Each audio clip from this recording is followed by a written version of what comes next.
দেশীয় মাছের কদর সবার কাছে অনেক বেশি, কিন্তু সময়ের সাথে সাথে এই সমস্ত দেশীয় মাছ কেমন যেন বিলুপ্ত হয়ে যাচ্ছে।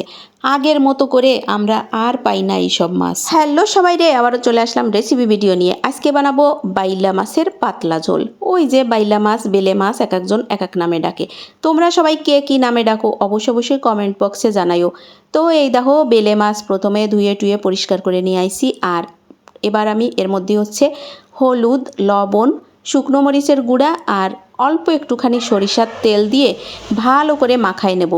বেলে মাছ কিন্তু খুব নরম, বেলে মাছ ভাজা লাগবে খুব সাবধানে।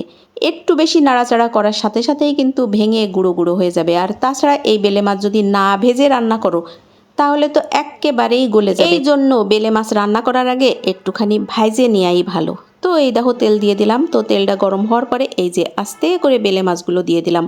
একটার গায়ে আর একটা যদি লাগেও যায় ভাজার সময় তাহলেও কিন্তু একেবারে ভেঙে যাবে। তো তার জন্য আমি এই যে অল্প করে দিলাম, মানে প্রথমে 4টা দিলাম, আমি 6টা মাছ রান্না করব। তো আমি এই 6টা মাছই কিন্তু 2বার করে দিয়ে দিয়ে ভাজলাম। তো সাবধানে ভাজলাম বলেই কিন্তু একটা মাছও দেখো ভাঙিনি। তো সবগুলো মাছ আমি এইভাবে করে ভাজে তুলে নিলাম। আর এইবার চলে যাব মূল রান্নায়।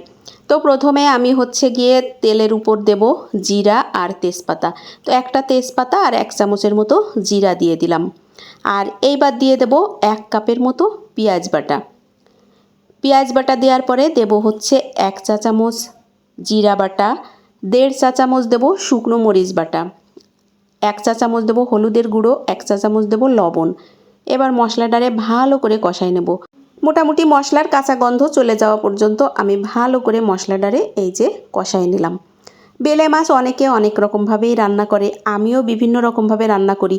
তো আজকে কেন জানি আমার মন চাচ্ছিল যে বেশ ভালো বড় বড় সাইজের বেলে মাছ আমি একটু পাতলা করে ঝোল করি।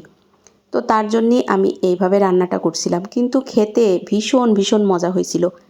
তো এই যে ঝোল দিয়ে দিলাম, আর ঝোলটা ফুটে ওঠার পরে এই যে মাছ দিয়ে দিলাম। আর এই যে আমি কিন্তু আলতো করে নাড়াচাড়া করতেছি মাছগুলো যাতে না ভাঙে। আবার ঢাকা দিয়ে দিলাম প্রায় 2 মিনিটের মতো। তো 2 মিনিট পরে আমার রান্না কিন্তু প্রায় হয়ে গেছে। নামানোর আগে আমি এর মধ্যে দিয়ে দেব গরম মশলা বাটা, আর দিয়ে দেব 3-4টা কাঁচামরিচ। আমি এই কাঁচামরিচটা তরকারিতে দেব শুধুমাত্র একটু ভালো ঘ্রাণ পাবো তার জন্যে। এই যে কাঁচামরিচ দিয়ে দিলাম। আর যেটা দেব উপরের থেকে এই যে 1 চা চামচের মতো সরিষার তেল ছড়াই দেব। তারপরে ঢাকা দিয়ে আরও 2 মিনিটের মতো দমে রেখে দিয়েছিলাম। ব্যাস, আমার বেলে মাছের ঝোল রান্না কিন্তু কমপ্লিট। গরম গরম ভাতের সাথে আমি এবার এই যে পরিবেশন করলাম বেলে মাছের পাতলা ঝোল। আজকের রেসিপি কেমন লাগলো অবশ্যই কমেন্টে জানাইও। আজকের মতো টাটা, বাই বাই।